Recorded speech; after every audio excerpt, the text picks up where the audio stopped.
Hi, Mary. Hi, Craig. I'm trying Can to you put hear me myself on okay? video. Maybe I can hear you. Can you hear me? Yeah, you're a little soft. Oh, really? Yeah, but it's probably just because I'm in a car. Oh, or Yeah, you're or good. or you're hard of hearing. Well, that's true. Is it? So I don't know how to put myself up in the video here. I don't know what's So going on on. that little menu, in that menu down in the left-hand corner, can you hit that and it should say turn on video? Hold on. Oh, here we go. Boom. Bam. Bam. Hello. Look at all the people coming in. It's exciting. Let's see. We've got. I'm going to see. If you are, you probably don't know Romper Room. It's actually even before my time, but I know what she did was she had a little mirror and she go, I see Mary, I see Rocksteady, I see Zach, I see Mary Beth. Oh, I see Waitbot. Waitbot. Is this? Who else do I see? Fair, Fair Cuz. Oh my goodness. I'm such a bad Romper Room host that I can't pronounce the names. Back when Romper Room was on, everyone was just named Steve and Mary. Yeah, yeah, you're right. A couple of Anyway, Johns and that's it. so we're still not technically on yet because we're getting ready. But hi, everybody. Yeah, this is the pregame. This is the pre-show. Mary has pulled her car over. She had a show in Irvine tonight. By the way, do you get paid for the canceled show? They think that I'll be paid. You better be And paid. yeah, if not, I guess they're rebooking it, but I should be paid for tonight. Yeah. Yeah. So what happened was Joe Coy. This happens in show business. We get bumped for the bigger comics. And what's happened lately is because of the pandemic, the stadium acts are now coming down to the like us with the commoners with the Trickle down commoners. to trickle down commoners, and so we get bumped. And they say, hey, they'll call my agent. They'll say so and so. It hasn't happened to me too much, but even getting the bookings now is really difficult because you know Chris Rock is going to be definitely ahead of me, which we'll get to Chris Rock today. But you had a show and it sold almost 400 tickets, and they still cancel you because Joe Coy, I guess, wants to work out some material for when he does his stadium tour. I That's how think they it, do it. Yeah, they work yeah. on the material, and I'm just surprised that they're going to call 400 people and say, "Sorry, Mary Gallagher is not here tonight." So Craig, it's going to have a lot I'm of disappointed surprised. people. I'm surprised that my first reaction was thank you. Oh no. Yeah, I just sometimes I'm just like that's one less thing I got to do tonight. Even though I was already down in Irvine, I was pretty excited when it was canceled. I'm like, I think I need to look into that and how I'm feeling. I would be excited if it was canceled and I got paid. Okay, so for That's you, exciting. yeah, yeah. Joe Bolster, this comedian I started with, he used to have a bit about that. He got bumped from the Tonight Show.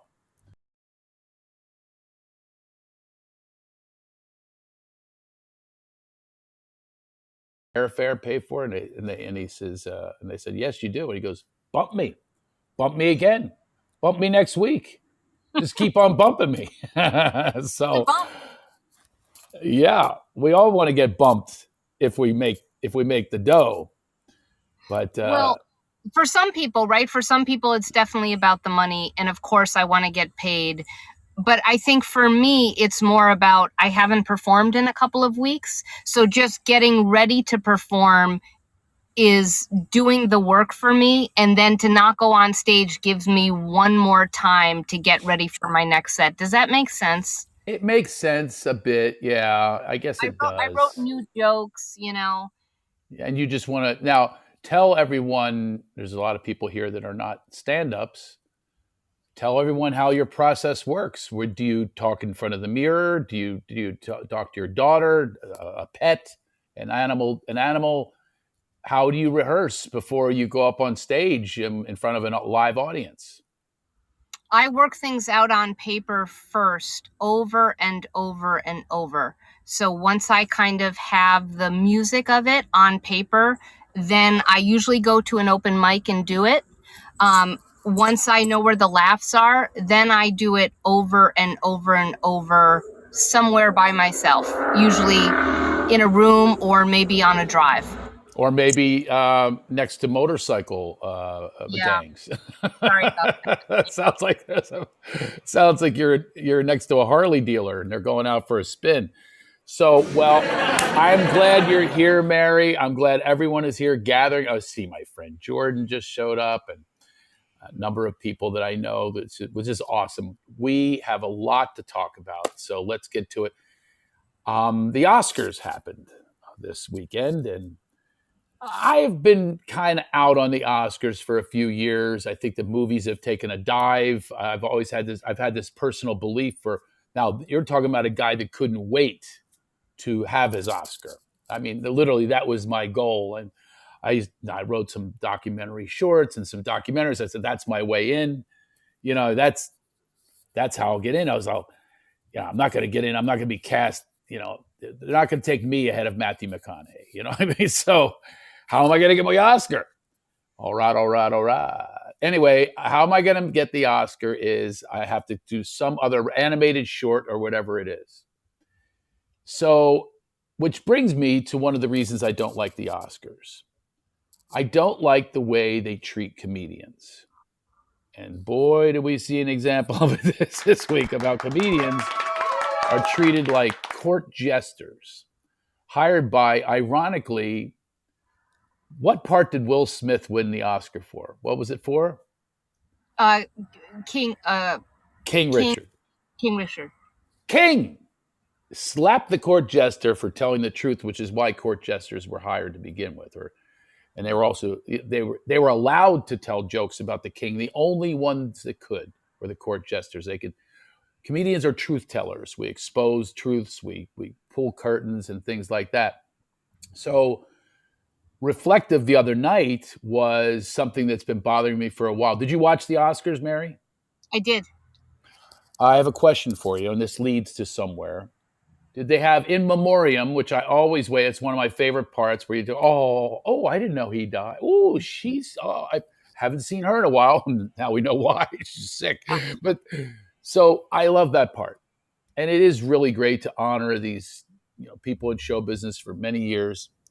But there's also people that we've never heard of, like, a camera operator on Bridge in the River Kwai or whatever it is. We don't know who they are. We also don't know who they're doing speeches about. They're doing speeches about like agents and producers and everyone else that's helped them with their career. I don't know if I told you this. When I won the Oscar of Comedy, it was the American Comedy Awards, I said, and literally people asked me to thank them. So I got on stage. I won this thing. It's on ABC, and Lily Tomlin and Roseanne Barr presented it to me, and I was really excited. And I said, a lot of people asked me to thank them for helping me with my career. I said, I'd like to thank the people that I'd like to help me with my career. So in advance, I'd like to thank Stevie Spielberg, Marty Scorsese. So the people, by the way, that wanted me to thank them, they were not happy. The manager, the agents. Really, they said, please thank them. Oh, yeah, absolutely. I say, I know you'll thank me, right? Odds are you're the favorite to win this year. But so I said, yeah. So I didn't know what I was going to say in my speech, but it was kind of like my first jab at Hollywood, because that's the way it operates. It's like people who really aren't responsible for your career trying to take credit for it. Listen, you're talking about the hard work that you do. You put in hard work, you write, you have to, go to a comedy club and work it out. Whatever you do, your process, it is not easy. So we are the producer, director, choreographer, writer, light. We are everything except for a microphone. that has to be turned on. Well, Otherwise, sometimes we do all of it. What's that? some shows I've been at, somebody had to bring another sound system because the Yeah, sound system. Sometimes you got to bring a mic. you got to bring a Mr. Microphone or whatever it is. So, but my point is that we do all of these things. Like, these are pure artists. Comedians are pure artists. There's probably, and this is debatable, obviously, but there's probably no more difficult art, creative art, than doing stand-up comedy. You could be a singer, and you could be background music, and it's not going to affect your music necessarily if you don't have any feedback from the crowd. We rely on feedback from the crowd. We rely on a connection with the crowd. And so I have a question for you if watching the Oscars. In memoriam, did they have Bob Saget, Louis Anderson, and Norm Macdonald on the screen? That's my question. I don't think they did. Yeah, I would almost guarantee they didn't, because there's another way we are treated. They'll put the cameraman, from Tootsie, from the 80s, but they will not put stand-up comedians who are in movies. Yeah. Is it possible that Bob and Norm and Louis weren't in films that the Academy considered worthy of what we're doing there? Well, there you go. You used the word worthy. How terrible is that? We're looking at what's worthy. What's worthy is these camera people weren't, there are films that we have never even heard of. Well, and look at the categories. There's no comedy category. There's no comedy category at all. Here we are bringing light and joy to people and selling millions and millions and millions of dollars worth of tickets. Comedians, comedy. That's what really moves people the most. And what do they do to the comedians? They let us be a host. They let us present an award or bring out someone else. They have a category for best animated short that no one except for the person's mother is watching this. Mm-hmm. And they have this ahead of stand-up. It's worse than like daylight savings time. You're going, why in the hell do you keep this thing? Why do you keep having no comedy category? Yeah. It's insanity.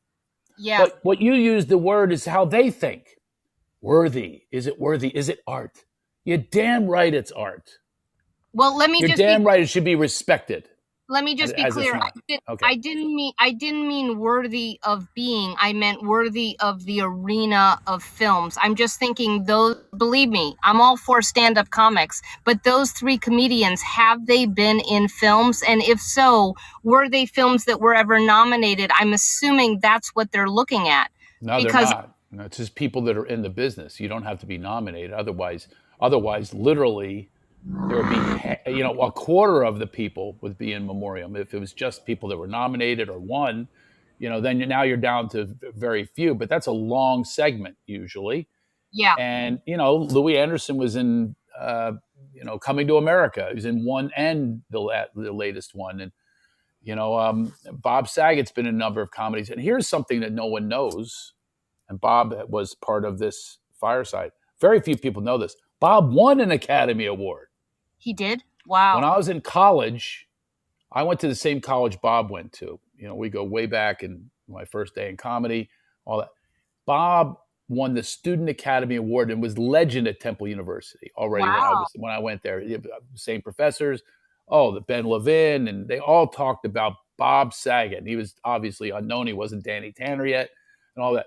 So he not only has he been in films, directed films, but I'll give you one right now that I can think of off the top of my head. They were probably both in. Was a film. I don't think it was nominated, but it was got a lot of heat on the documentary The Aristocrats. So whatever the case is, they've all been in films. Craig, hold on 1 second. I got to put my AC on. I'm roasting. Hold on. Okay. We're watching live television. Live, Mary Gallagher is turning on. She's pulled over to the side of the road without her air conditioning on. I don't understand why you went outside to turn your air conditioning on. I got to go in the front seat. I'm in the back. Oh, okay. Hold on, everybody. Now this is what stand-ups go through. She's got her show canceled tonight, but this show must go on. She pulls her car to the side of the road and somewhere in Orange County, We're hearing sound effects. See, we're even our own. Wow, that's some. We're our own Foley artists. We're watching Foley art take place right here. I heard the air conditioning come on, the door shut. I can hear. How's my noise level? Okay. And I don't mean in life. I mean in the car. Okay, it's very, very good. So, Okay. so here's where I'm going with this, and it is coming back to the topic today is radical acceptance, but also the topic today, obviously, is what happened with Chris Rock and what happened with that slap that he took. To me, that was so many emotions happened for me, especially being a stand-up comic. And I want people who are not in the comedy business to understand this. We are already subjected to people's attacks. We are already being analyzed, scrutinized, vilified. Already, it's already taken place. It took place many years ago with Lenny Bruce. They took him off stages and arrested him. This has been going on for years. And don't think it stopped with Lenny Bruce or Richard Pryor. This has continued to go on. It's just that it's a silent assault. It's FCC that you can't say certain words on television, but suddenly they're accepted if you're watching NYPD Blue or a violent show. Violence is always accepted. Even showing children, talking about my language is about the children. Really? What are your children seeing on television? Rape, molestation, schoolyard shootings, war. That's what they're shown, and we can become desensitized to it. But the truth tellers, the comedians who really have passion about exposing these hypocrites and phonies and things like that, that's why they're brought to the Oscars and the Golden Globes, why Ricky Gervais did so well with, he's lampooning the audience, and some of them get it too. Now, people forget, Chris Rock actually used to he hosted the Oscars, and as a matter of fact, he used my audience to do his warm-up, to work out his material. A load of writers were backstage, took over the dressing room. I was headlining, and I always draw great crowds. They're sold-out crowds. They're really, they're the people that Chris is appealing to just outside of LA and Hermosa Beach. So he goes on stage in the Oscars, and he had a bit that he did. So this goes to tell you everybody's making a big fuss about alopecia. How dare you pick on a disease? By the way, he never did. I would say to the people arguing with me, he never did once mock a disease. He did not mock a disease. You misread the joke. So he had another joke, and this tells you about Hollywood. People forget about this. He goes, "Who's Jude Law? Jude Law. Who is Jude Law?" And that was like his callback. That's back then when Jude Law was nominated for everything. And then the all-important Sean Penn takes the stage to the dramatic music. This is a guy who literally is violent, by the way, literally violent, and has a history of violence and so forth. So suddenly, because it's the Oscars, the most important actor in the room, he takes the stage and he goes, "Jude Law is an actor and a fine actor." In other words, go away, comedy boy, you freaking clown, you court jester. We are the most important people in this room, and all you do is service us. So when Will Smith walked up on that stage, he took about 20 steps to get there. He could have rethought that. And he did in Philadelphia what's the worst thing you could do. It's worse than a punch to the gut. He slapped him. They call it a bitch slap. He slapped him.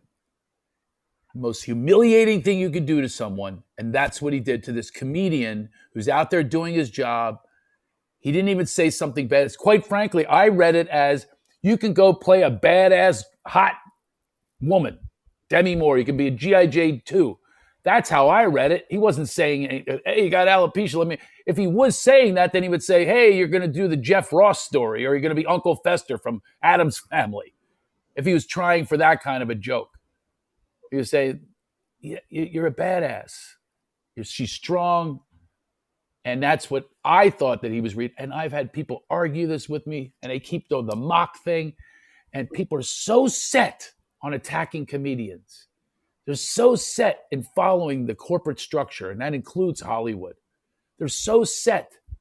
If you say something about a government leader that they like. I used to say a couple of things about Donald Trump. People say, "I will never follow you again. I'll never pay for another ticket." Because I said something about a guy that literally volunteered to be roasted on Comedy Central when he wanted the press. He literally subjected himself to every single joke. But once he became president, suddenly we're supposed to not hands off. So now people are writing for us. They're saying, here's what you can do. There's no one that has the master list. It's ever changing. Now it's alopecia's on the list. Really? Really? So this list is going to continue. That's what you're going to do. That's going to be your argument. It's like, let's just shackle the comedians even more. Let's disrespect them even more. But nobody's saying anything about these movies where you see women raped and you see women abused. That's okay.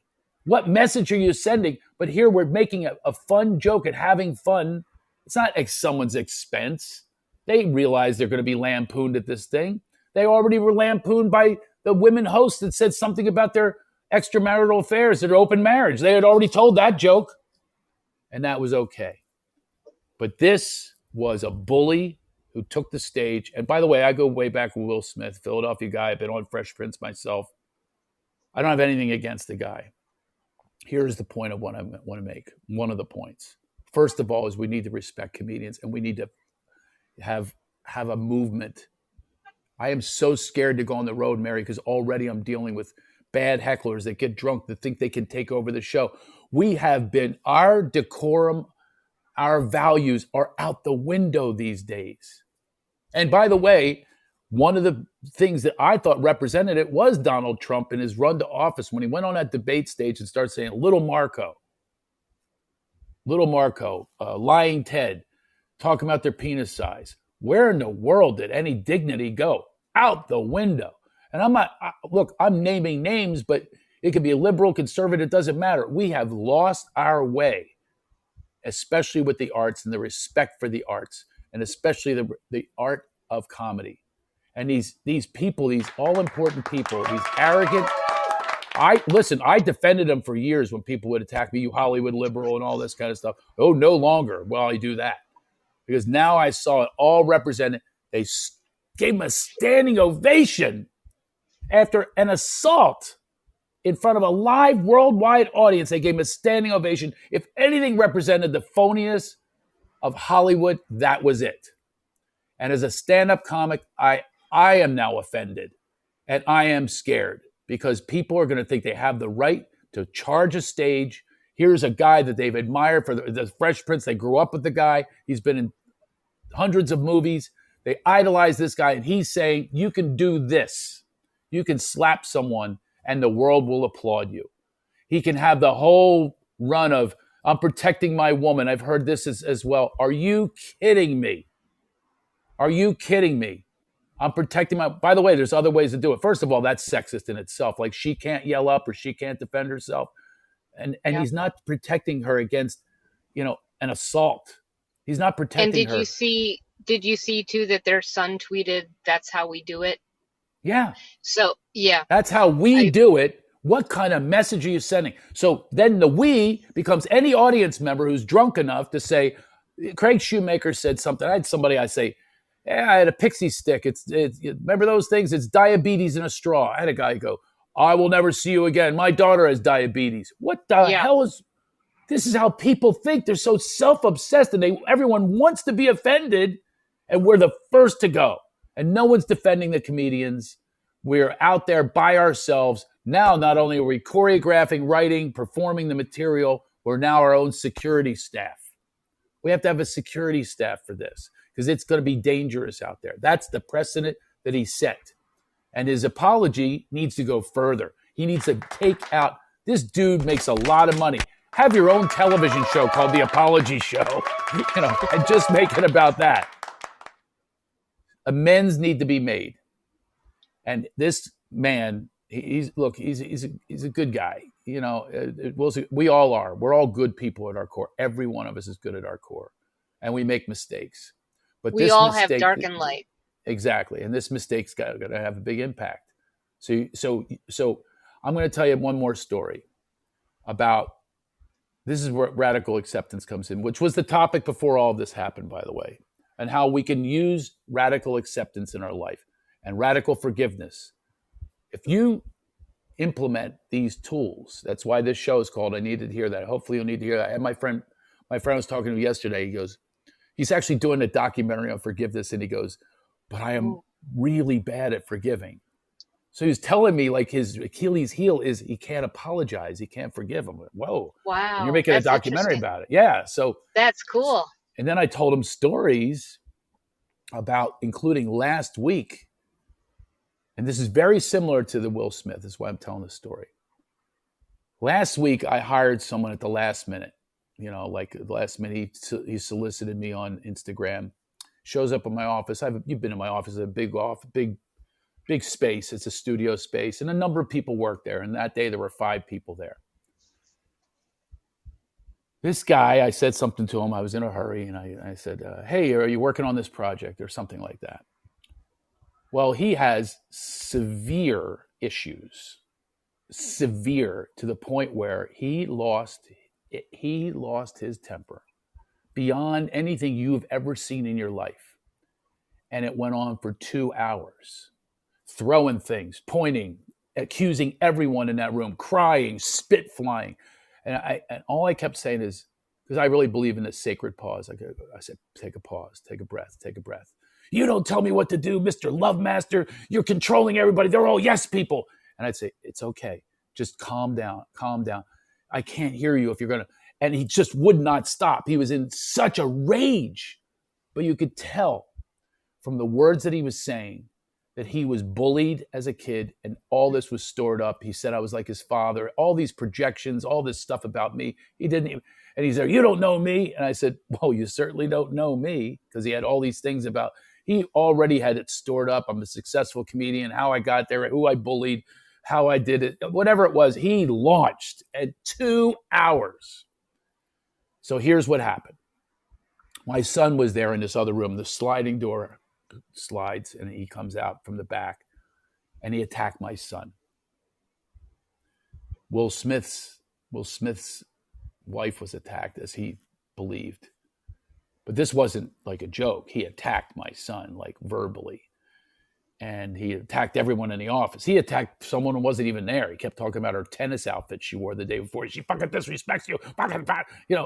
He just would not stop. And I actually got up, Mary, because I talk about being stuck between namaste and kiss my ass. I'm a Philadelphia guy. Yeah. And that was cause for me to go hit him. Mm-hmm. That was cause for me to go, that's enough. I had tried and tried and tried, and I got up. I'm like, I was now in a rage. And then I stopped. I stopped myself. I took that pause. I got into radical acceptance. Mm-hmm. For this is who he is. Yeah. And just bring him love. Mm-hmm. And that's the message that I want to give to people, including Will Smith, if I ever see him on the golf course. And the irony was, he did a speech about being a vessel of love. Yeah. After the vessel had just fired off a torpedo into the whole world. Yeah. So I stopped. Now, he ran with that, by the way. When we went outside, and my partner's talking to him, and you threatened me. You came after me. You had a clenched fist. You were after me. And I'm going, no, I didn't. He goes, yes, I did. And I'm telling you, I said, we're calling the police. I don't fucking carry him. He's just rage. And he would not stop. I have questions. Yes. Why is he there for 2 hours? And why is this going on for 2 hours? Well, I will tell you. So this is the other tip I want to give people. If he had been let go, like just out in a rage, what do you think he could do with that rage in the future? If we didn't have the patience, radical acceptance, forgiveness, and love in that situation, now he's a man who already is triggered by me, by everyone apparently, but mostly by me because, and then I found out, by the way, in the resentments, the spilling of resentments, I got some, here's the other thing. I'm glad that he did because now I embrace the things that I did wrong. Right. And he had some real issues. He had some real issues, with me. And I have to listen to those, that's how I treat people.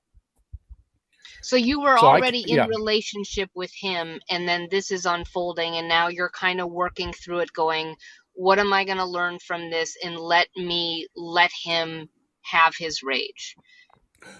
Well, not let him have his rage. That's inappropriate. Can't. It's unacceptable. That is like, well, I guess I had to accept it, but there were no weapons, but there could have been weapons because my son said he was watching machine gun videos the day before. He's, and by the way, only worked for me for 3 or 4 days. So this is three or I four see. days. So So it's a he new has a build up. relationship. Yeah, it's brand new. I Instagram. He see. found me on Instagram, and I Oh, needed okay. somebody to do something, and then he showed up, Got and it. he's obviously there were little like indicators or lots of I see indicators. what you're saying. This probably isn't gonna go well. But what I did though was instead of this is the tip for everyone. This is a guy you can tell has been picked on and bullied his entire life, and I did not see him. I was doing the blow off thing. I didn't see him, and like I even blew Right. him off for a dinner. Because I said, "Oh, I'm sorry, I made other plans." That Right. stuck with him because he has a lifetime of that. It's not that Right. I did the worst thing in the world. It's I'll take you to dinner another time. But these are all of his triggers that are already set. But what I can do is pause, examine. This goes for everyone, and this is where Will Smith went awry. Is if he's going to be a vessel of love, and I actually, Mary, I turned it into I told the guy I loved him, and Mm-hmm. I said, I get it was that. it was very quiet, and no matter what he said to me, of course it didn't mean anything. It's like literally, like the things he was saying, he was just spitting out stuff that he has no idea who I really am, but he's spitting out stuff. And Right. then he went after my son again, who also almost hit him. He goes, "Look at Hot Shot over here." When he came into the parking lot to get me, my son kept trying to pull me away, but he was pulling me away from Wow. what he thought I was doing. He thought I was the Philly guy that's going to lose the temper, but I really was out there Right. in a space of love. And now I texted the guy, apology. I apologize. This is another Yeah. suggestion I have for everyone is Mm-hmm. see if you can just look at how you manifested this. You're 100% responsible for what's happening. Absolutely. Now, obviously, Yeah. literally, it's cartoonish. I mean, this guy went off. He's obviously has big problems in his life. But what am I doing on a regular basis to other people when I'm not seeing them or acknowledging Absolutely. them or complimenting them or whatever it is as a boss? So this is Good what for it taught me. you. Yeah, it taught me everyone. And now I looked at him as an Mm. angel. He's like an Mm-hmm. angel messenger for me Yeah. to take this pause, take people in, be loving, be of service, be of joy, bring that Yes. energy to everything that I do, including this show. This is what I bring to this show. This is why Craig, I needed a I show called I Needed to Hear That, because I hope that people need to hear how you deal with your feelings and your emotions, not like Will Smith. It is not an option. And it was I not love an that option for so me to even much. get up. I got up I in love that so violence. much. I And feel like those people bring us the greatest gifts. Right. they Because do. it's how They do. you were in their presence and it was all about your response. Yeah. And we're not taught to do this self-examination. We are not taught. We're taught that Columbus Nope. sailed the ocean blue in 1492. We're not taught that But he committed I think there's genocide. a new generation. Yeah.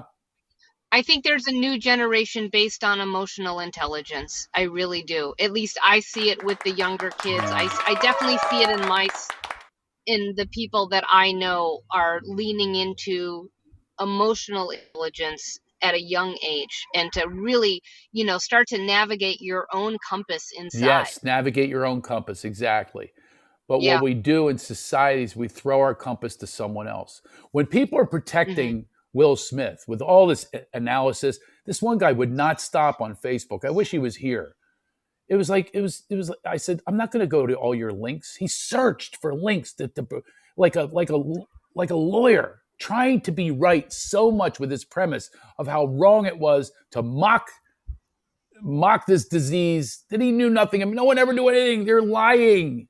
You're lying. You weren't hearing that joke. Will Smith laughed at the joke at first. Right. Right. And by the way, there is another thing is we need to look more to laughter. We need it as option one, not victimize option one. You're not a victim as option one. As a matter of fact, you're not a victim on any of the options. We can't do the Right. victim route because we're just going to have people that collude with us. Yeah, you're right. You are. Oh, way to go. Yeah. Will Smith had tons of people that were supporting him, analyzing this. This guy must have put 7 links. And I said, I don't read these links. I told him that. I said, I have original conversations that are organic and come from my truth. Okay. And my truth is I have been heckled. I've had the stage stormed before. I've had drunks that I get in terrible altercations with verbally. But how this can turn into something really bad for stand-ups. We're already not protected. We're already not respected. We're not respected. And the Academy Awards show that. Standing ovation for this guy. No comedy categories. No comedians in the memorial. It's just absolutely absurd to me. And the greatest artists are the comedians. I mean, they prop these writers up and everything because they write dramas and stuff like that. You know what? Drama's easy to write when you put murders and things like that attract people's attention and play with their emotions. It's much easier to write than a joke and stand up and or even a script that's funny. How hard is that? Because you have to have laughs for it to be funny. You can watch a murder scene and nobody knows how you're reacting. Yes, but Craig, I don't think we're in competition. I don't think that we need to say one is more than the other. I think aren't we kind of leaning towards respecting all and within ourselves and the other person? That's my point. Yeah, they have such disrespect and disdain for us, where they don't consider us. They do not consider us even, and I've already shown you the reasons that they don't. But a lot of writers in Hollywood feel the same thing, that they're at the lowest part of the totem pole too, as far as, but I definitely understand what you're saying. I think too, it shined a light on just us kind of going along with emotions, right? It's like, I think, was it Chris Rock or who made the joke about when Prince would come into the Grammys with 6 bodyguards and the comic said, who's he worried about? Fiona Apple throwing a punch at him? Like, I think even I was kind of, I'm on my laptop, I'm watching the Oscars, but I'm kind of zoned out to just thinking this is just going to go the way you think it is. So I think it all woke us up to the reality of that. Wow, there's a lot going on in every moment, and we're not, at least for me, I'm not really paying attention, because then all the judgments started to come in. As soon as it happened, I'm judging this, I'm judging that, right? I'm not just a viewer. I'm now putting all my shit on them as it's going down.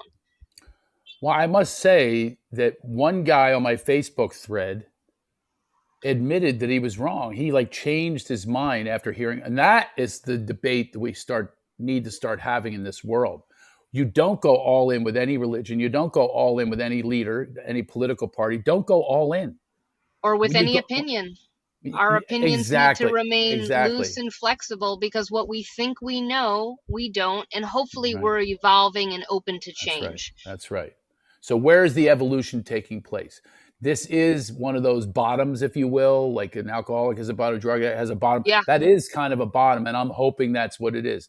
Because I am, my son and this other guy nicknamed the other day, they nicknamed me because I'm optimistic. They call me Opto.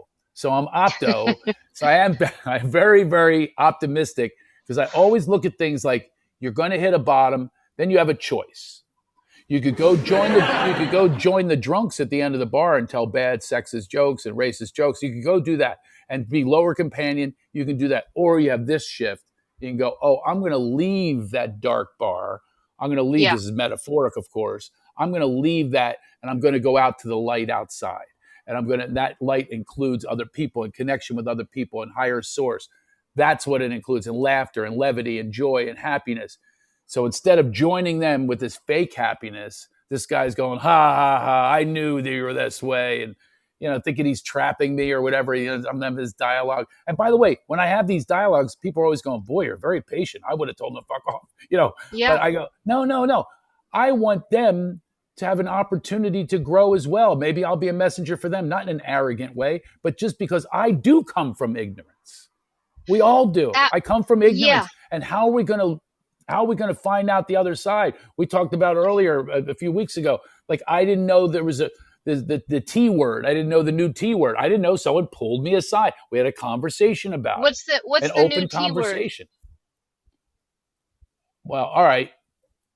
I can't even say, because apparently it's really bad. But okay, it rhymes with granny and it starts with T. Okay, Oh yeah, I know what you're Yeah, talking about. you Okay. can't say that. You can't say master anymore. I got Caroline Ray and I got no argument. So now I keep sending her as a Right. joke. I keep sending her. Here's the master class. Oops, I can't take that one anymore. So Well, but Craig, if yeah, I may, yeah, isn't that an opportunity for us, because we are not a person of color, to lean in and find out why is that offensive to someone who is black? Because once we hear that reason, if you have empathy, and I know you do, yeah. can't you stand in their shoes and know, oh, I can see how that would be hurtful for Of them to course, hear? I mean, of course. don't we Yeah, want to stay open to, of course.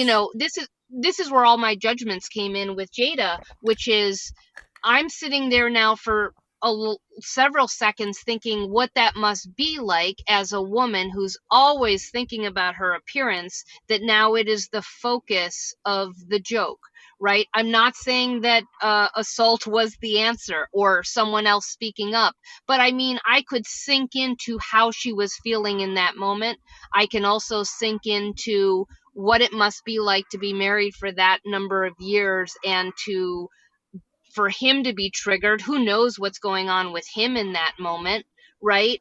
I mean, I still think that all these things are up for thoughtful discussion, and that it's Of course. not. And that's what I'm trying to say is my friend Jill pulled me aside and said that T word is no good. So I needed to hear that. I needed to hear why. Of course, we all need to be open to those discussions. But Yeah. listen. How about the empathy of all of us? None of us like to be made fun of for whatever Well, reason. We that, all have triggers, right?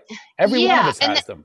every one of us, and that's why at the end of the day it's really only ourselves that we can monitor, right? I mean, like, Yeah. I know we'd like to be a light for other people, but even that is still kind of our ego talking, right? Because at the end of the day it's only me that I can investigate, Mm-hmm. you know. Of and course. But what and about I encouraging someone by sharing your experience on transformations? And if they get I it, they don't get it. And if they know. don't, they don't. You just let go of the results. Yeah, Otherwise, I why be coached? Why go to school? Why learn anything well, if you're not yeah, going to if some hear something you don't no, know? if someone's come absolutely, if someone's coming to me and asking, but if no one's asking me, I'm not gonna I'm not going to try to enlighten someone else, because I got enough to do to just kind of do my own self-reflective reflection. I didn't ask for the tranny. Whoops, the T word. I didn't ask for that word to be, examined. I didn't ask for it, but someone was brave enough to come up to me and say, "I don't think you should use that word," and then we had a discussion about And it. I don't think it's sunk in with you because you're still using it. No, I was using it. I told you the T word, and now you're going to be like the other people and catch me. I'm It's not like trying to catch you. I well, I I'll put myself on. this is what comedians deal with all the time. Is people are constantly trying to catch the comedian, and you can't say this, you can't say that, you can't say this. So literally, who's holding the list of what is appropriate and what's not? Who holds that Well, I list? don't. Yeah, I don't think there should be any list. I think for me, I would love to remain open to hearing how I have offended someone, right? Because I may not know, I may not think it's offensive, but if I have offended someone, and I think this is also why I'm not a bigger or better comedian, is I am sensitive to if I have offended someone. That actually is more important to me than a joke. Well, if you read like the four agreements and stuff, if you take Yeah, something personal, yeah, that's on you because their intention as the comedian, they're sharing themselves, right? So if your intention is not to offend, take the person aside first of all and say, I'm going to let you know how that could be offensive or that could be regarded as right. offensive. But it's all about intent. Chris Rock's intent was not to hurt Absolutely. her. And our Right. intent is you could, like I said, you could dice. This is the slippery slope that we're on, and I think it's terrible. If you examine I don't every think single it's terrible. We, everyone, we lost your I sound. said, if you examine every joke that every comedian says, you say you can't you can't do this territory, you can't talk about this politician, you can't talk about politics, can't talk about religion. By the way, that's another thing that's said. Don't talk about religion. Right. Well, if you're so religious and so believe in God, then how can you not believe that it's okay to talk about religion? If you're so Well, powerfully because I have think faith, then it's okay for that. Pray for the person. we're at a crossroads right now where things are coming up that are dying to be discussed, and they come with a lot of history where maybe they were not looked at for decades. So a trans person is coming from a place, and I'm just assuming now from what I've learned, of oppression and of violence and of no one asking them, these things that are going on with them. So when that word comes up, I don't think it's a matter of that, oh, there's a new list and there's this list. It's that they are screaming for some recognition of the pain that they hold. And that's what I think is coming up. And, you know, I think it's coming up a lot, right? And I'm interested in those discussions. And then you're right, they also can go so far where it's like, oh, now we're confused. Maybe we can't joke at all. But I just think it's the time that we're at, that it is coming up But for but but examination. but I think it swung too much the other way. I mean, I'll give you an example. Maybe it I can needs to. I can't. I have somebody named Kathy I grew up with. Her name's now Kathleen. I slip all the Okay. time. It's really hard for me Yeah. to do that. So that's really hard. There's my Okay. vulnerability. It's really hard. I'm friends with Bruce Jenner for years. Now, I ran Okay. into Caitlyn Jenner, who was Bruce Jenner, who I know for years, 30 some years, we golfed together. I said bro 3 times because that's how I know Bruce is. Hey, bro. I say, bro, we're going to golf soon. Hey, bro, standing there as Caitlyn, makeup on her shoulders from swinging the club, all this. It is really, really hard. And the patience that we need to exercise when we're in this phase of development and evolution, we have to exercise the patience because otherwise, then it's one person oppressing the other now. You can't reverse Right, but it's your oppress. intent.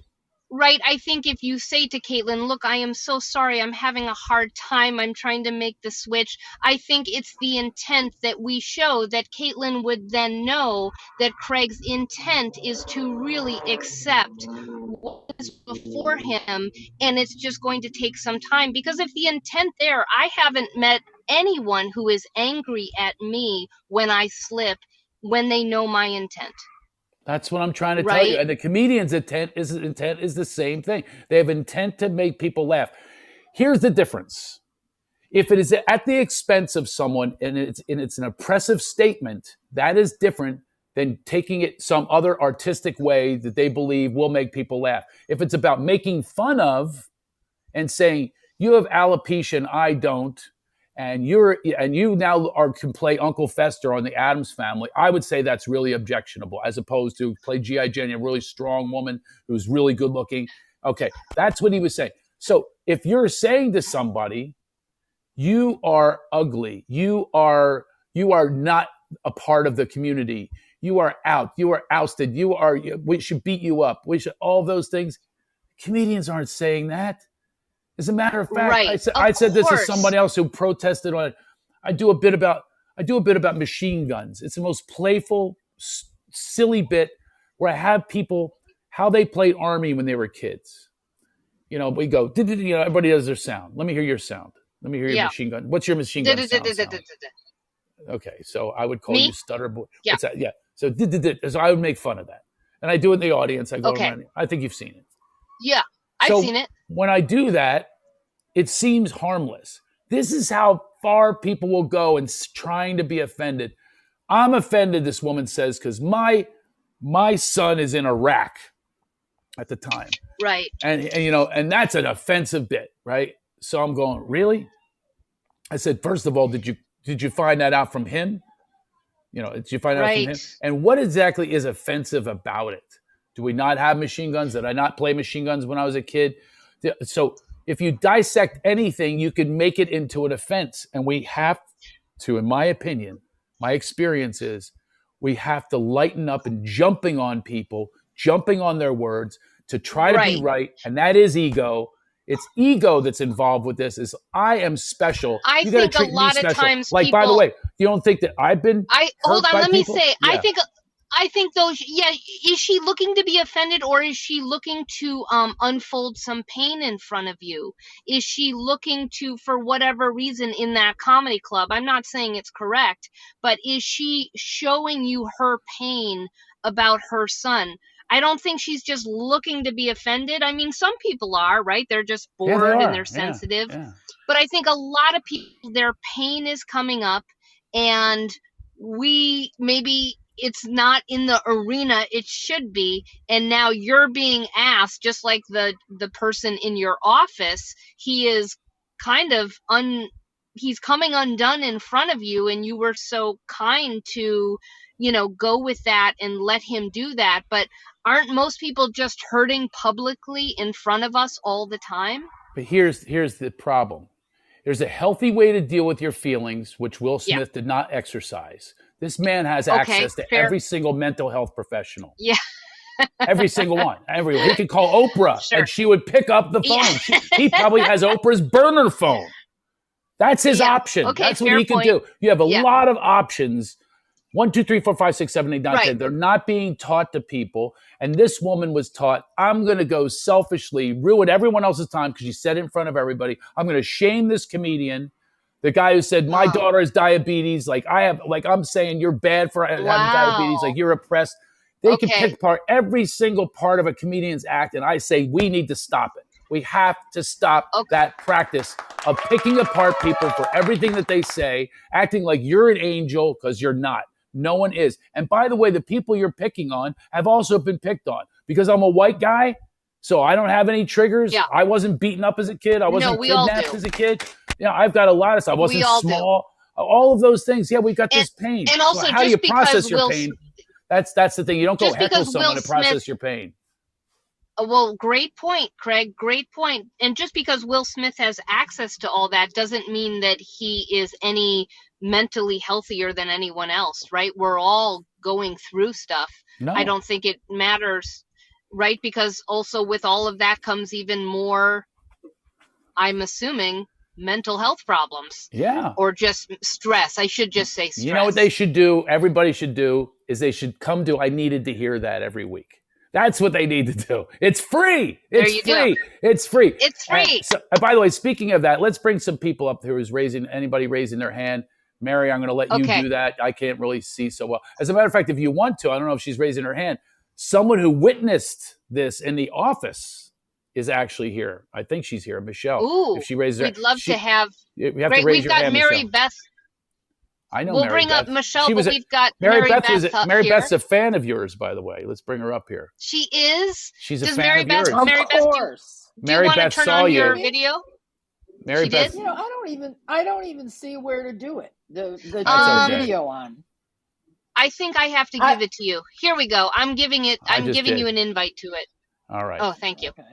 So hi everybody else. If you want to come up and talk, this is good heated stuff, and it's good. It's heated in a way that it's marinated and cooking, and this is what we need to do in society. We have to be honest and truthful. This is the only way to uncover, discover, and discard this stuff because it's eating us all up inside. During this pandemic, really ate us up. We're toxified right now. So here's a chance, right, Mary Beth? Hi. Hello. Loved your show in Bellflower, Mary. You were wonderful. I didn't even really get to meet you, but I was there, and I've known Craig since I was in still am, in his Enlightened group. Oh, cool. And thanks for coming out to see the show. You should join our Enlightened Up group, Mary. Yeah. Well, Bellflower is like 20 minutes from my house, and I've been waiting for this dude to show up finally, and he finally did. And I knew it was just for me. That's why I had to go. That's right. So, Mary, what do you think of what we're talking about? We're going to take a bunch of people up here. Keith is next, and I hope Michelle comes up and talks about this. What do you think about everything we're discussing today? It's kind of a cool, exciting subject. Oh, exactly. Two things, because I don't want to take up all the time for speaking to what you just said about intent.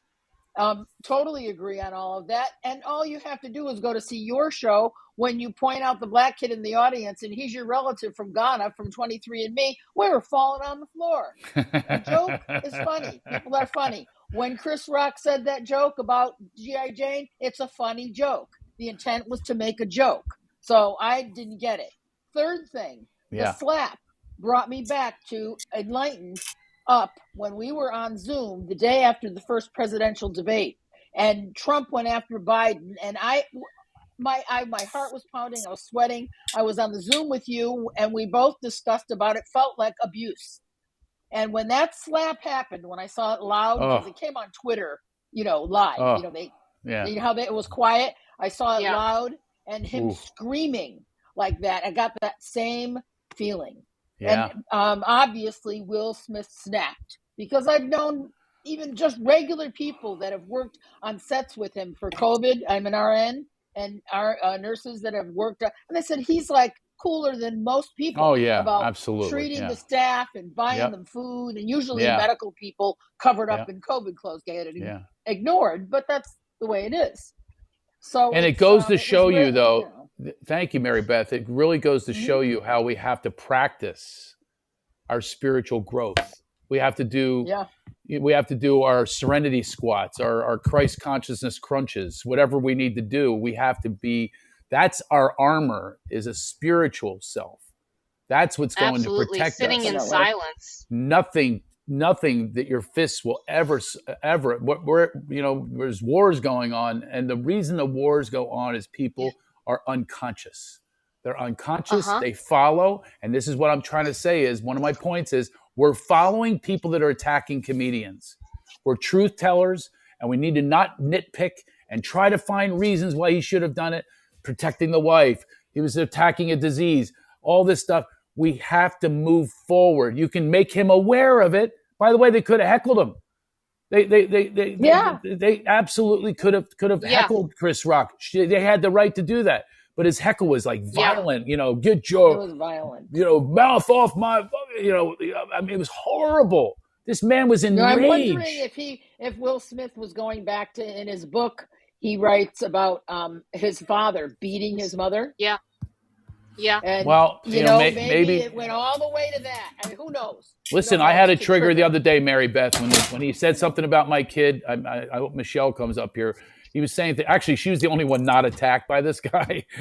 I don't know how she got scot-free, but when he said something about my family, again, that is the same thing that maybe Will Smith felt. I was surrounded by beatings and things like that, and it really gets you going. But what are we going to do about it? The answer isn't to go attack. The answer is to embrace, encourage, to have discussions, open discussions, sharing feelings, sharing experiences, not telling someone what to do. You need to not do that word.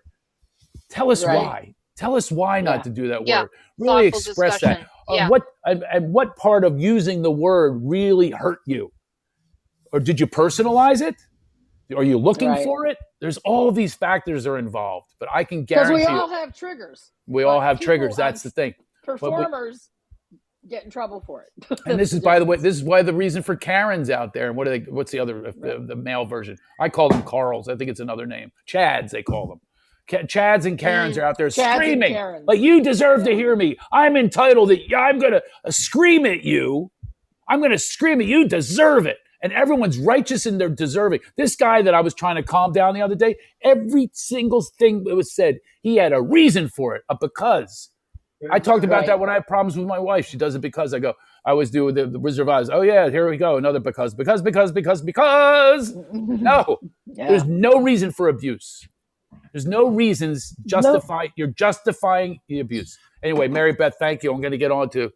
You're welcome. Thank you. How do we get? Thank you, Mary Beth. I'm kidding. I love you, Mary Beth. Let me get him up here. Is Michelle still here? She might have gone bye. Maybe bringing up that terrible violence that happened in our studio. I don't know, Mary. Do you know how to handle this? How does Mary Beth? How do we make her go back? I think you have to do it. Oh my God! Please, Mary, please help me. You're a producer here. Okay, who am I looking for? Michelle? I thought she was here. Let me see. Yeah, Michelle. There she is. Let's see. She here? I'm going to invite her, and let's see. I'm inviting her. She might not want to talk. The invite is sent. We have to see if she wants to do it, Craig. I know. She might not want to. I do know that there are people that do want to. Let me see where she. Oh, there she is. Let me see. Anybody else? I can invite her to like video. to come talk to? She can accept or not. Well, I'm up on stage, and so is Keith. Oh, who are Oh, you? that's Where's that interesting. I voice Yeah, don't coming I'm from? see Wendy. you. Hey, Wendy, Yeah, just move your video around, maybe, and maybe I'm hiding.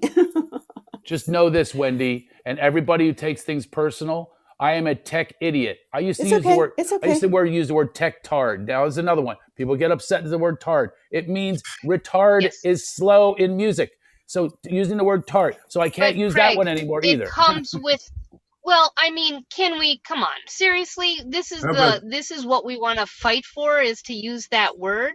I mean, I'm sorry, I just don't think that's fair to people who are dealing with you know, this on an ongoing basis, like we're going to fight for a word, you Well, know? yeah, Mary. I don't. Here's the thing, Mary. This is what I was trying to talk about intent.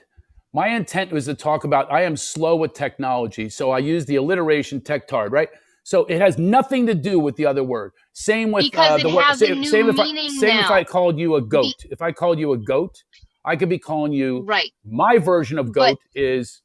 we all know how popular another word has become, and we know that it comes with a feeling of hate and a feeling of you know, a lot of pain for a lot of people. So I mean, why are we fighting for a word in a joke or trying to I will entertain? tell you why. I will I tell don't. you why. If you're open to hearing it, I'll tell you why.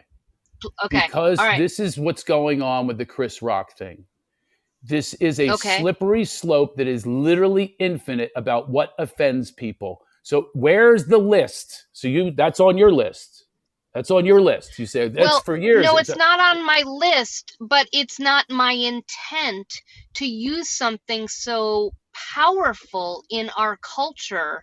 It's not my intent to make that the focus of my comedy. My focus of my comedy is to lighten and entertain. That's So right. I That's right. wouldn't pick a word that is a little tricky, because then let's face it, tard is going to be the focus of That's what is that's my coming out of my that's mouth. my point. Then that's my point. My point is we can do that till the cows come home, and this is what's going on with comedians. We all sit back and go, "Can't use that word. Can't use that word. Can't use that word. Oh, good offend this one. Good offend this one." If you come from that place, you can't be artistic.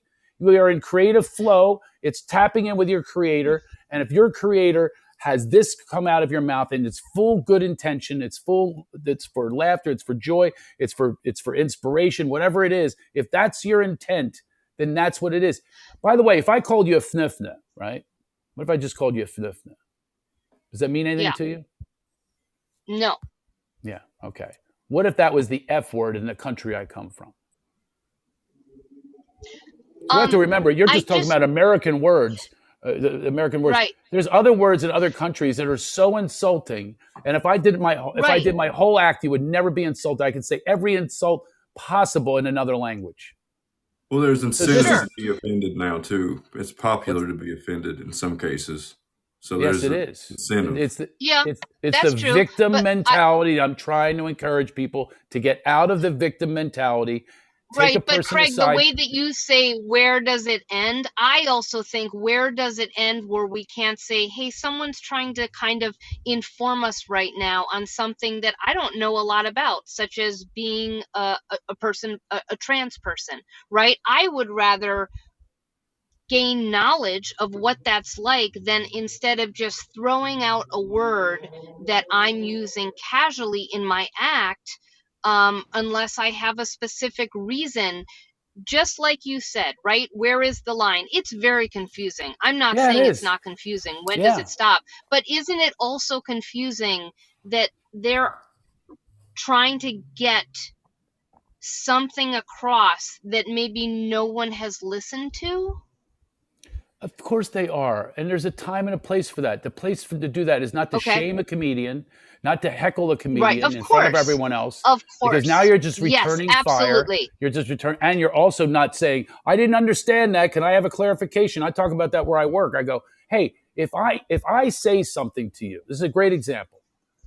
If I say something to you, like I said some things to this guy that snapped out, for instance, and he used those Okay. things in his tirade and his rage. If I say Okay. something to you, I literally say this to everyone. I go, ask me for clarification. If you ask for clarification, take someone backstage, write them a note, whatever it is, say, what did you mean by that?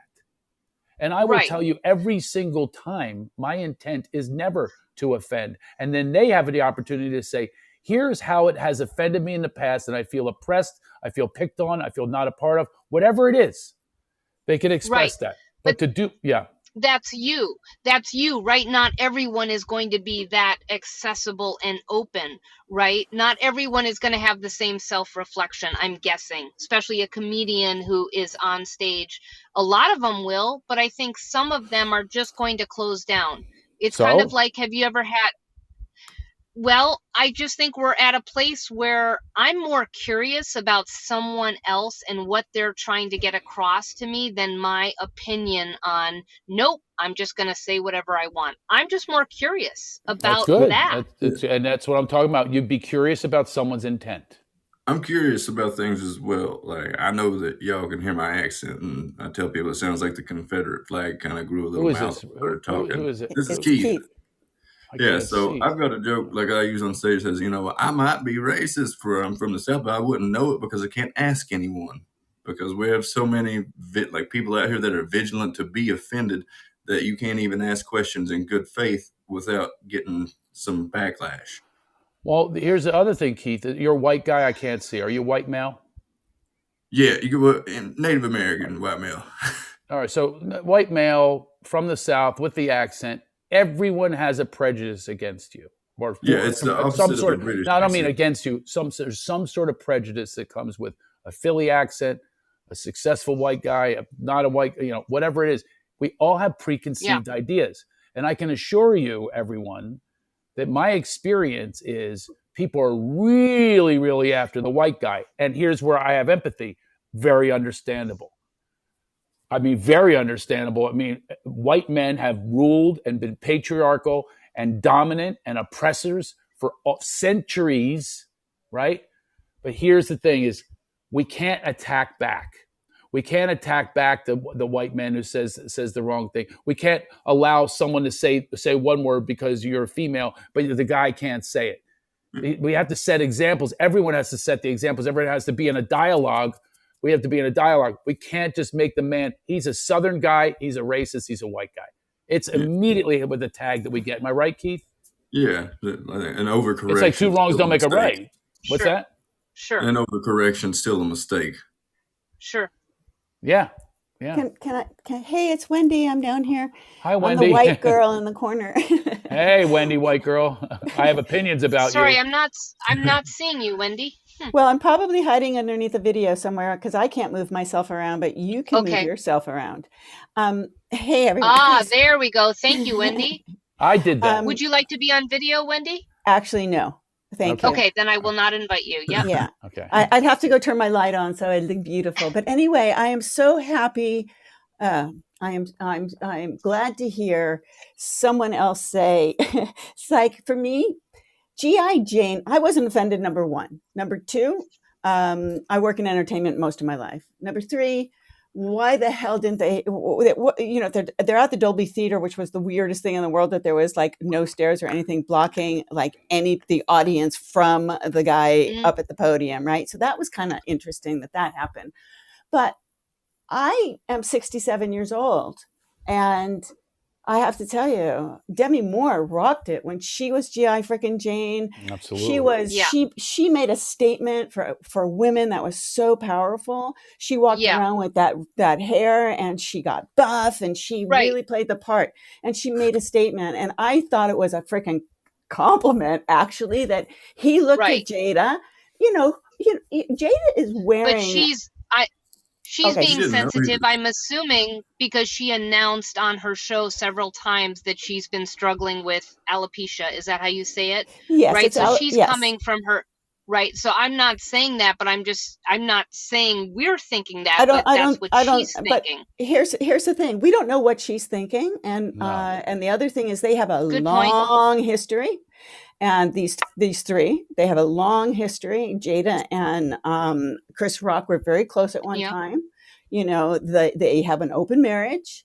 she basically on national television, basically says, hey, well, that's when I was in a really nice relationship with somebody else too, So what Right. I saw this guy freaking snap because something happened a long time ago. Believe me, there is something probably that went on between Jada and Chris Rock, that when Chris Rock basically said something that, I've been bald from going through chemotherapy. I've had to deal with the cancer baldness, right? And that's hard to wear proudly. She wears her condition. Exactly.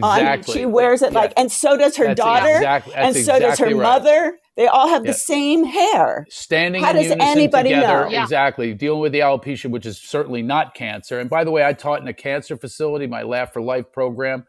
I had this woman, Wade, she came in with the 10 pluses of being bald.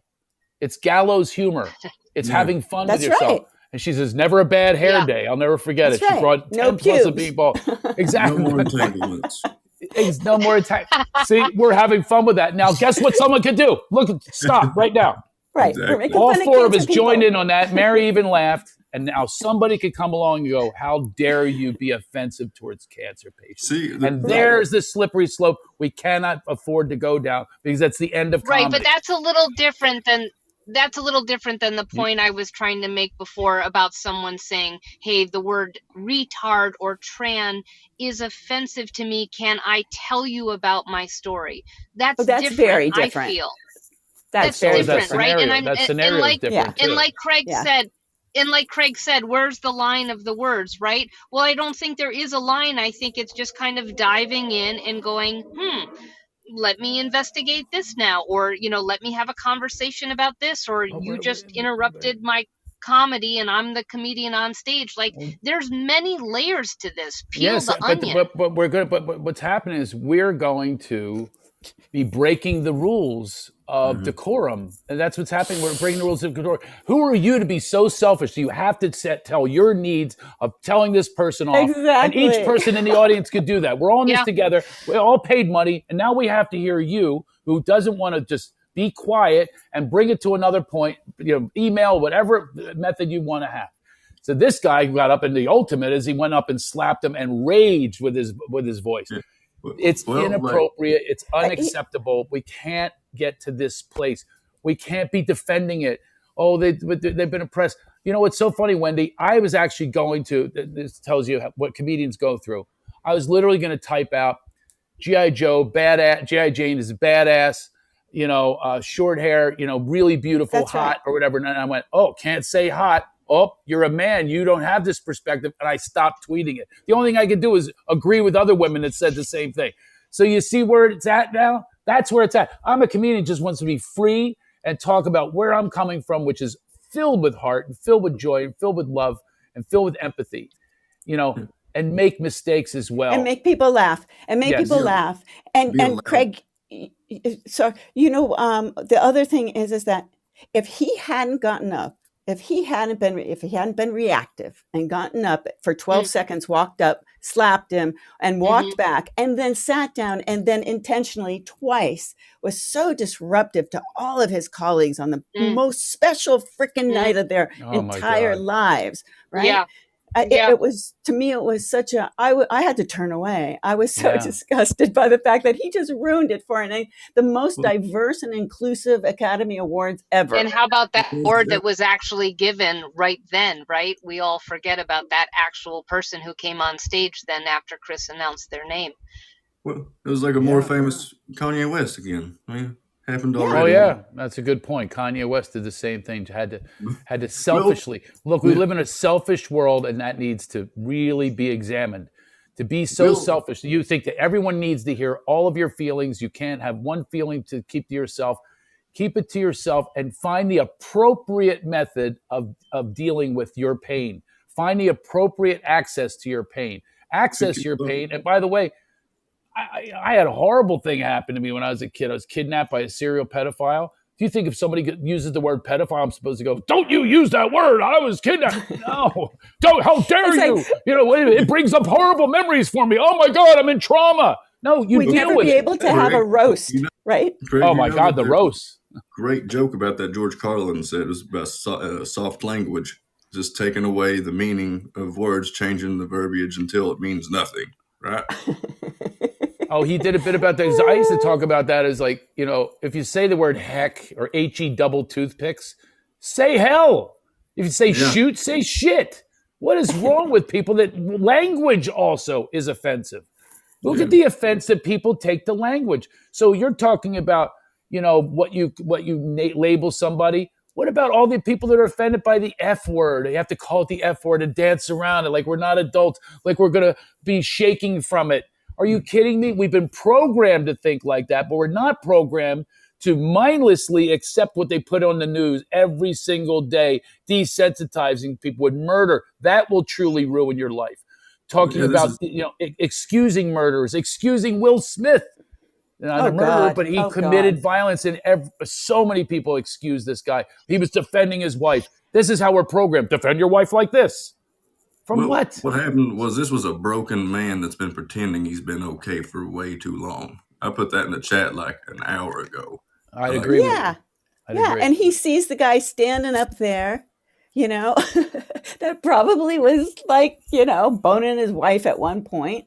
And, he just frickin' flipped out. It was like there's no other reason for that trigger to be so severe like that.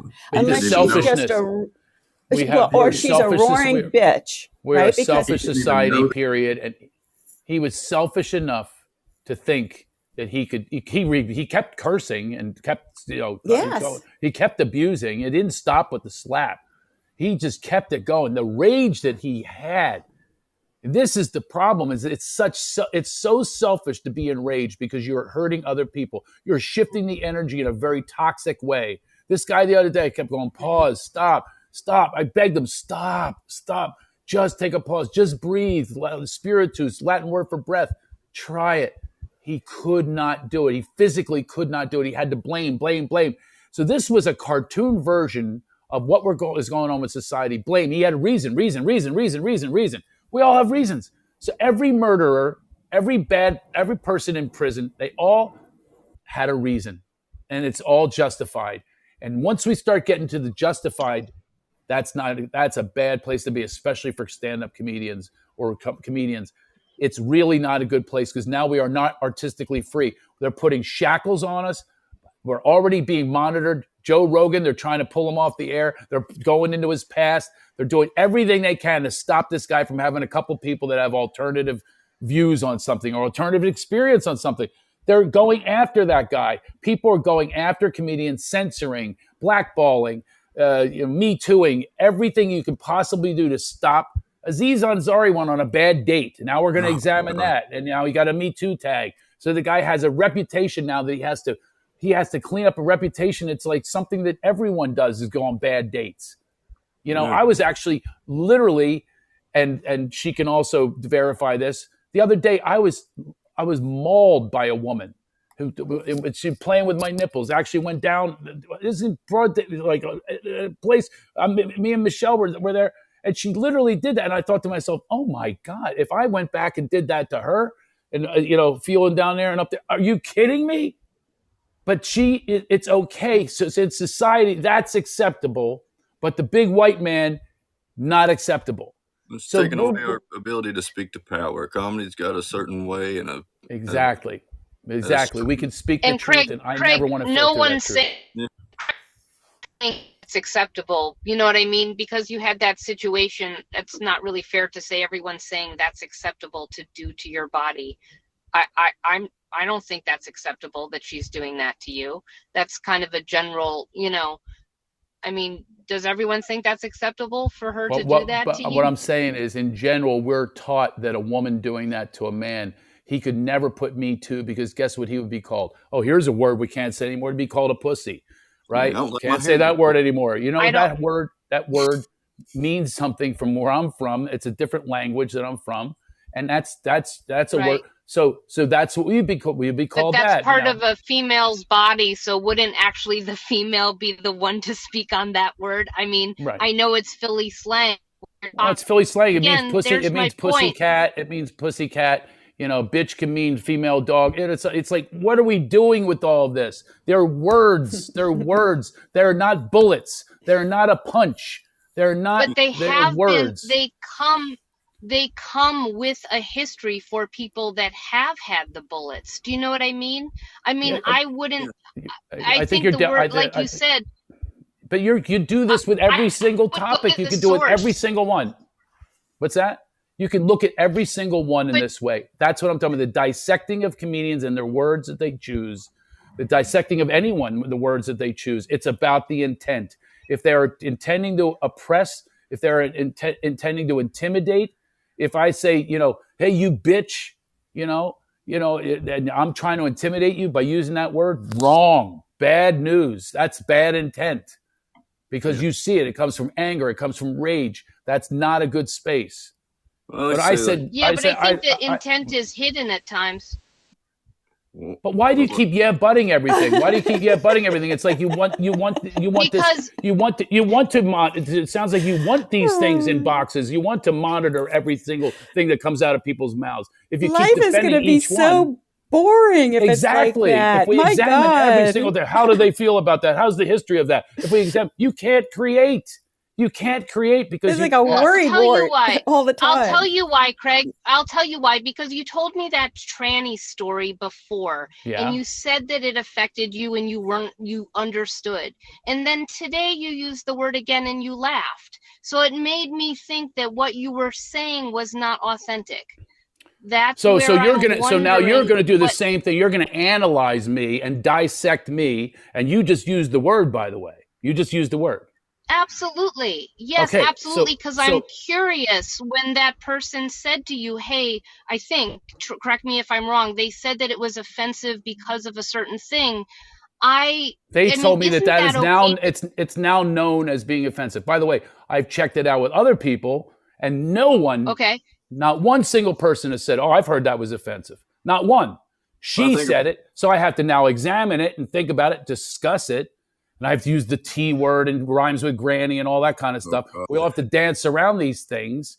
But no, not if we get dissected like you're doing now. You get dissected and analyzed. Yeah, because Craig, I think you're inauthentic, Craig. You're inauthentic, Craig, because you laughed. And I noticed that you laughed. And I picked on that laugh. And I believe that laugh was ill-intended. And I don't believe you're have the growth that you have. And that proved it to me. And that's what I'm trying to say. This is what we're doing to people. Because I think I know what it is.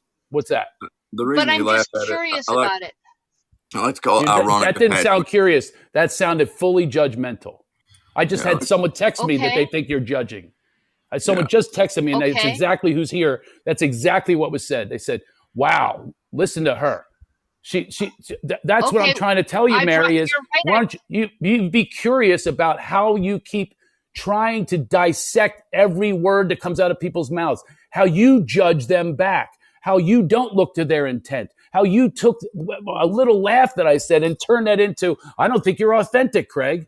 What kind of a judgment is that? What kind of a freedom of speech is that? What kind of a creativity is that when you're monitoring every single thing that's coming out of your mouth as a comedian? You can't do it. I did it the other day. I stopped myself from saying, I stopped myself from this tweet. It would have been absolutely an empowering tweet as I thought it. And I was thinking to myself, they're going to say, what are you saying as a man?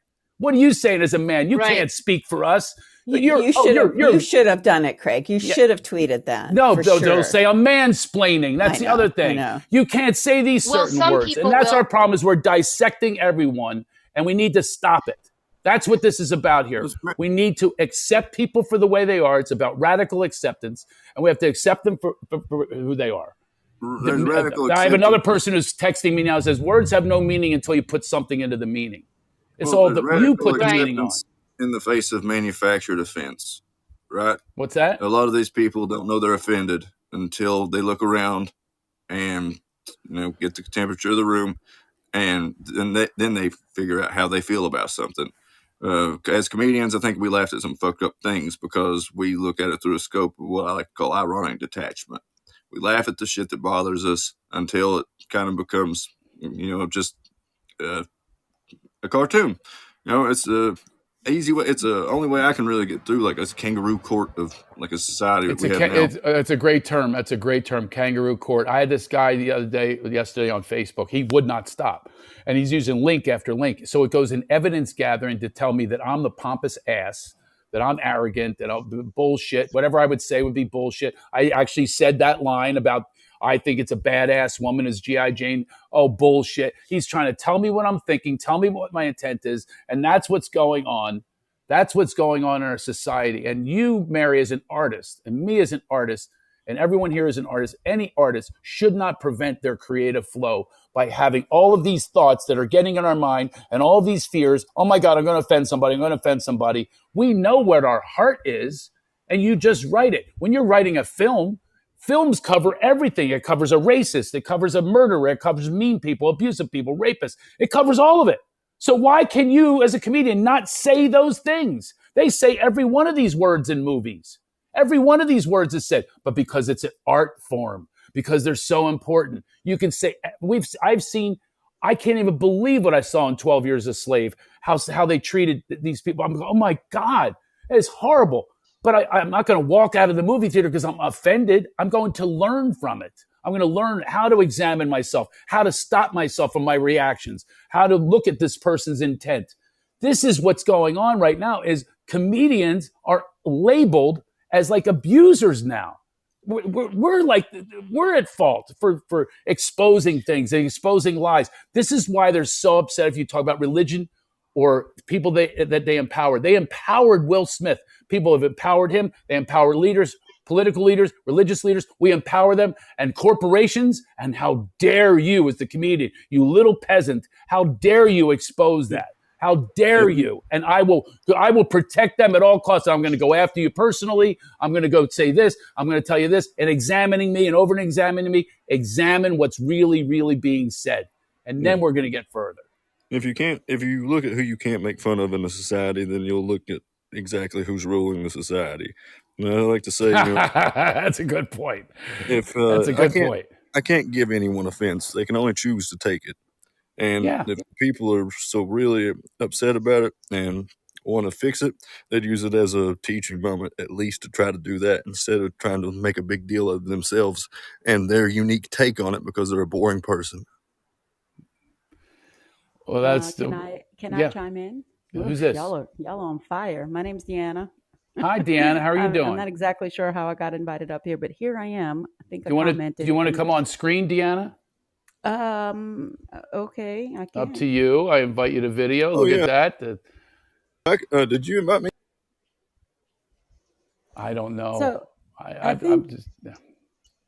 Yes. Hi, Deanna. Hi. Okay. I think I'm with Keith. I think a person can only be offended if they have an internal struggle with something.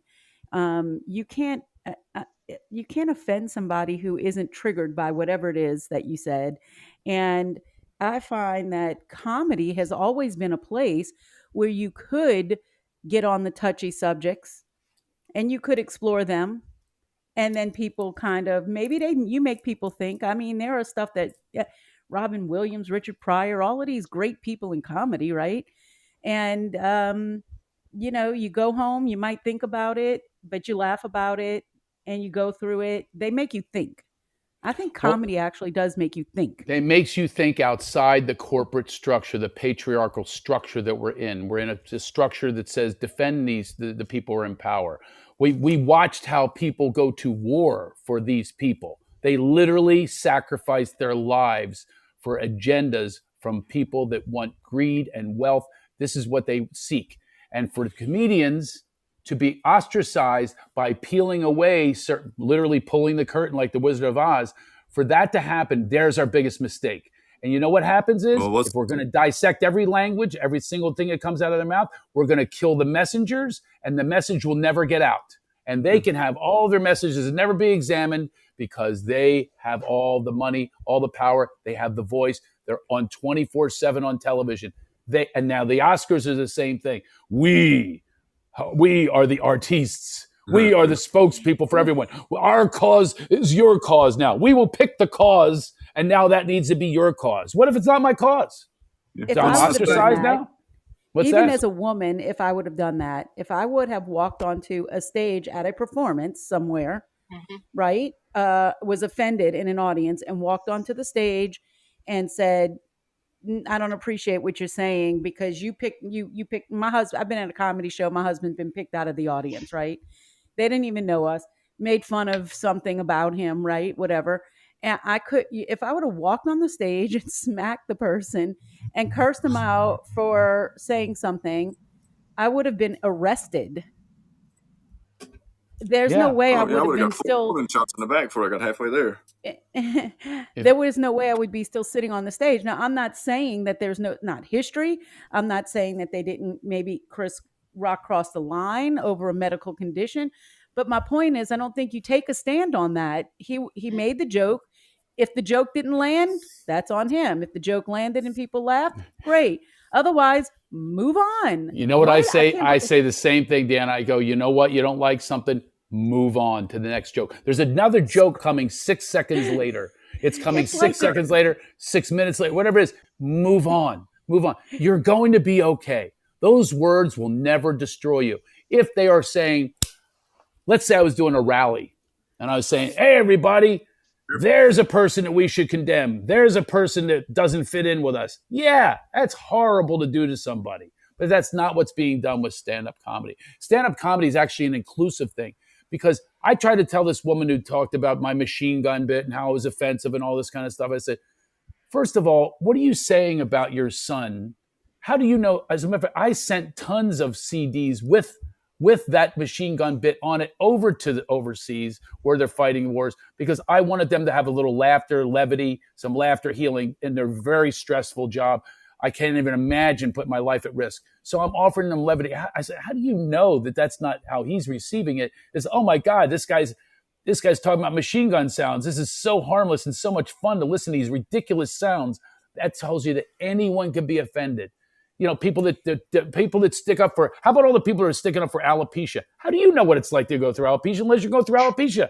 You can't speak for her, and you can't say that it's picking on a disease when he never said one word about picking on a disease.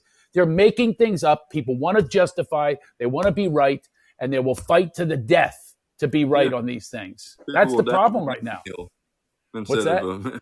People will die on an anthill to look right and not even necessarily be right. As they say, is like a king that kills his jester has become a tyrant. Mm-hmm. You know, that's exactly right. That's exactly right. Certain way of speak to power, but go ahead. Yeah. You know, if Will Smith hadn't walked up and slapped Chris, then what? It would have just been a joke. By the way, it would have been a G.I. Jane literally, joke. Literally, would have been a great joke. 0 people would have complained that he was mocking a disease. 0. What they did was they went and they investigated. She's got the disease. No one even knew that she has it. Then they're all coming. Everybody's in a tizzy, all about. But they're deflecting away from the guy who committed assault. He should have been arrested. He should never have gotten that Oscar. And they should show as an example, you do not do that with Academy. The Academy, they'll vote people out for other reasons or ostracize them for other reasons. Well, this would certainly be one that never gets invited again, should not give out the award next year. I don't care if he's apologized. This is something that's very severe because the consequences that are there are absolutely enormous. How many people think they have permission to charge a stage now and you're going to get away with it? Wow. We need to not talk about his joke. Move on from the joke. That joke is absolutely, it's ridiculous. We even dissected that. I do think it was about a powerful woman. Let's say it wasn't. Move on. Move on. Nobody's really, really hurt by it. She knows that she has alopecia. She deals with it every day. And by the way, teasing someone is a way of acknowledging that they're there, that you see them also. I tease people all the time, and I love it. It's my form of love. I have news for you. I do it all the time. I love when people give it back to me. I love when we have an exchange. We have an exchange of love and laughter, and they're very, very similar energies. And to me, it happens when you tell them the truth about something.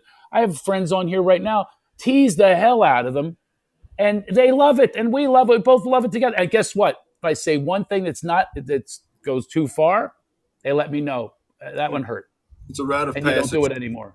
You know, it's like, you know, the most popular person in a group is usually the one that is the best at making jokes that are kind of fucked up, but are still funny about somebody. And, you know, people get kicked out of groups real fast if you can't take a joke. So it's definitely like a rite of passage type thing for me, because I only really like bust the balls of people I really like. Otherwise, I don't care enough to usually.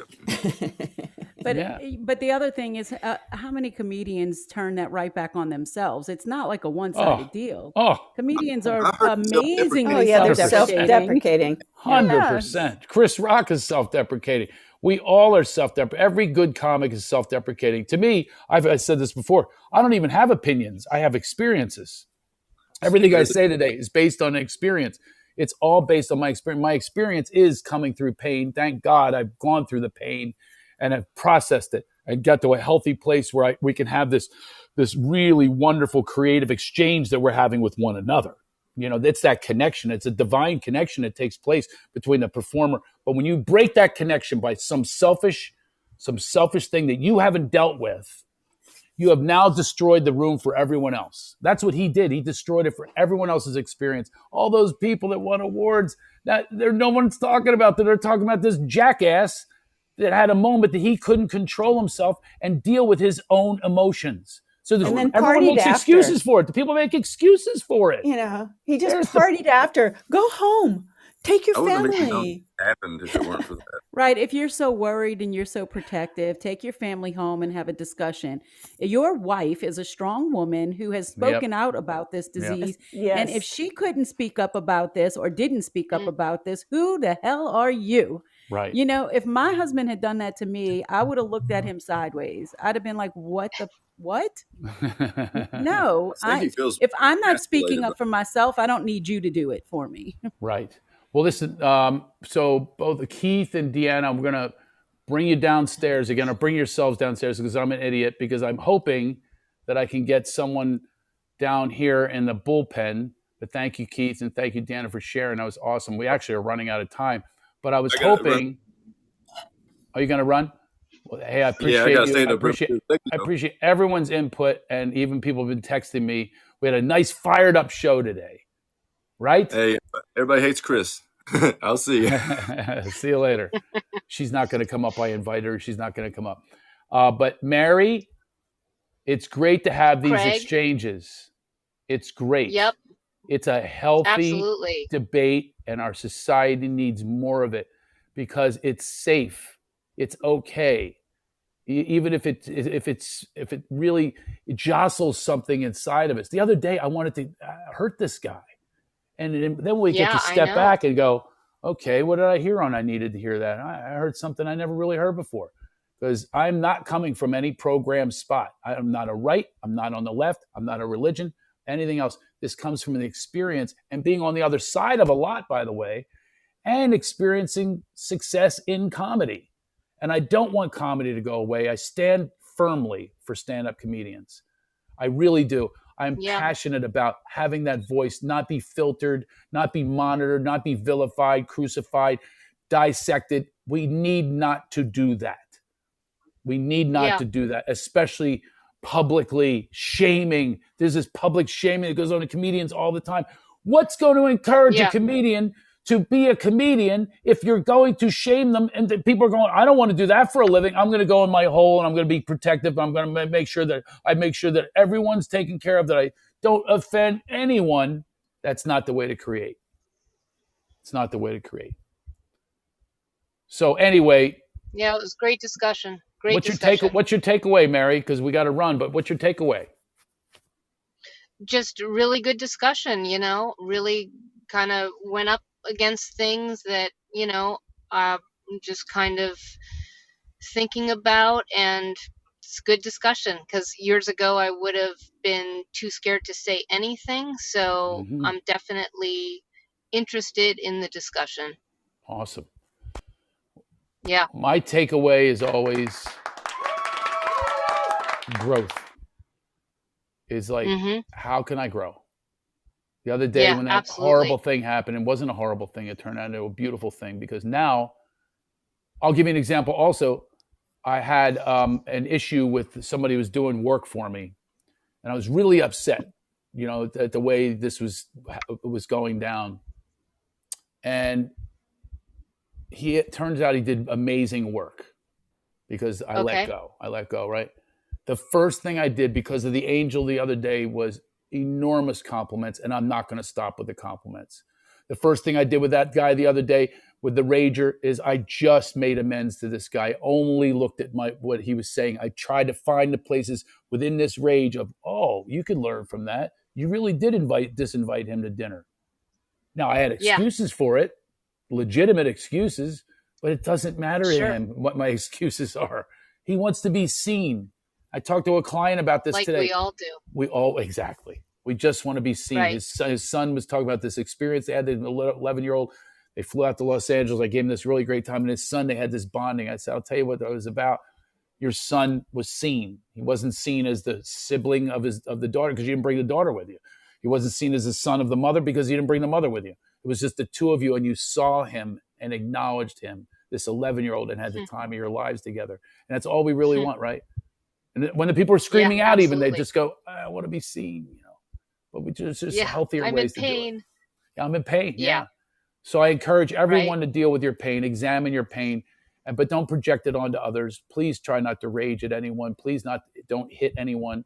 There are other ways to deal with it. We can process it. That's why we came here today, and I needed to hear that. Mary, thank you for being the co-host and the producer. Great job, Craig. Everyone who's here, please spread the word about this. This is mental health. This is emotional health. This is spiritual health. That's what we're here for. It can be funny now and then. I'm a comedian, but also evolved. Mary's evolved. We're all evolved. We're all evolving. We're evolving a process. So that's what we're here together in this. All right. So anyway, I'll see you all later. I don't have a sign off. See you later. Just like see you later. Mary, turn on your air conditioning and go do your thing. Bye, everybody. Okay. Bye, Phil. I don't even know how to end it.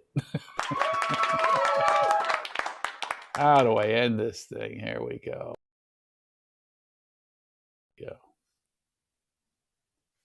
Oops.